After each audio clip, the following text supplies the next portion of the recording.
أولئك الذين آتيناهم الكتاب والحكم والنبوة وما قدروا الله حق قدره إذ قالوا ما أنزل الله على بشر من شيء ولو ترى إذ الظالمون في غمرات الموت والملائكة باسطوا أيديهم والذين يؤمنون بالآخرة يؤمنون به وهم على صلاتهم يحافظون انظروا إلى ثمره إذا أثمر وينعم قد جاءكم نصائح من ربكم فعملوا عليه وتعالى عما يصفون يدير السماوات والأرض قل إنما الآيات عند الله وما يشعركم أنها إذا جاءت لا يؤمنون.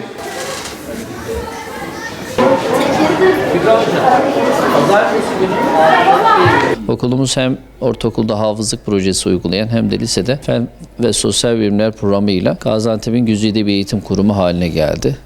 Çok yüksek dilimli öğrenciler alıyoruz. 500 tam puanlı öğrenci aldık mesela bu yıl. Hafızlık kısmımız, ortaokul kısmımızda da Gaziantep'te LGS'de birinci olduk geçen yıl tüm okullar içerisinde özel devlet. Burada Ramazan ayı doya doya güzel bir şekilde geçiyor. Hamdolsun bu sene bakanlığımızın yayınladığı genelgeyle okullarımızda aslında milli manevi değerlerimiz olması gerektiği şekilde yaşanmaya ve yaşatılmaya çalışılıyor. Biz de gençlerle iftarlar yapıyoruz. Özellikle mukabelelerimizi aksatmadan yapıyoruz. 5. dersimizde tüm öğretmenlerimiz ve öğrencilerimizle hafız öğrencilerimiz okuyor ezberden. Onlar için de bir tecrübe oluyor. Hafız öğrencilerimiz okuyor. Tüm sınıflarımızda tüm öğrencilerimiz ve öğretmenlerimiz de bu mukabeleyi takip ediyorlar. Mukabele geleneği Resulullah'tan bu yana uygulana gelen bir gelenek. Kur'an-ı Kerim'i bu şekilde hatmetmiş oluyoruz. Kur'an'a muhatap olmuş oluyoruz. Çocukların iştiyakı da, ilgisi de, alakası da çok yüksek. Mukabeleden sonra da hep birlikte onlarla beraber namaz kılıyoruz. Sadece oruç değil,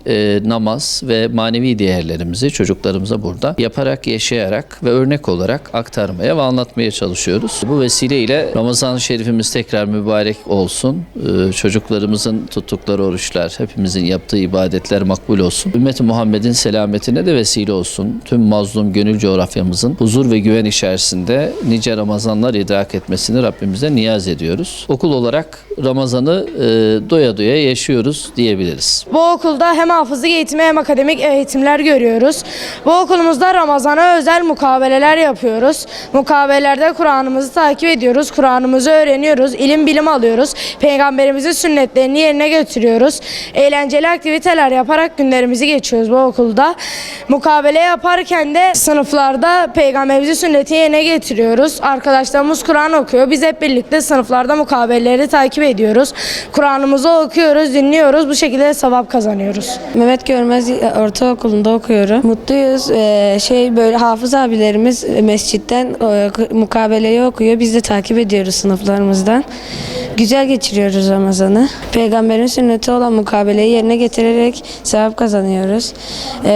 Her Ramazan yapıyoruz bu aktiviteyi. Eğlenceli oluyor, güzel oluyor. Okulda akademik başarı hem hafızlık başarı.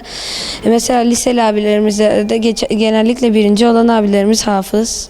Hem hafız olup birinci olan bir sürü abilerimiz var. Ramazan bayramında abilerimiz mukabele okuyor, biz takip ediyoruz. Kur'an okumamız gelişiyor. Akademik olarak çok güçlü bir okuluz. Neredeyse her sene LGS'de 500 tam puan bir öğrencimiz çıkıyor en az. Pazartesi günü